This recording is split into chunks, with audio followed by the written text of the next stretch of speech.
2024 के नताज पर तहफ़्फ़ुज़ात। जमात इस्लामी का बड़ा फैसला। सिंध के सूबाई असम्बली के हल्का PS 139 से मुंतखब होने वाले अमीर जमात इस्लामी कराची हाफिज नईमुर रहमान ने अपनी नशिस्त छोड़ने का ऐलान कर दिया। कहते हैं इस नशिस्त से आजाद उम्मीदवार जीता था, मैं नहीं। खैरात में मिलने वाली नशिस्त नहीं चाहिए, इतना ज़र्फ रखना हूं कि हकीकत तस्लीम करूं। जो वोट उन साहब को दिए गए उनके हासिल करदा वोट से 5-6 गुना 500% ज्यादा उनको देकर जिताया गया है। वो हारे हुए थे, बदतरीन शिकस्त हुई है। मुस्तफा कमाल समेत तमाम लोगों को एक एक वोट सामने लाएंगे कौम के कि ये कौम के साथ क्या फ्रॉड किया गया है। मैं अपनी सीट वापस कर रहा हूं और जो सीट हमारी है वो हमें दी जाए।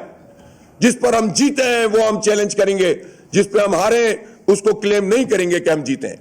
और जो लोग भी जीते हैं, चाहे हमारे बदतरीन मुखालिफ क्यों ना हो, हम उसके लिए कहेंगे कि जो जीता है उसको जीतने दो, जो हारा है उसको हारने दो।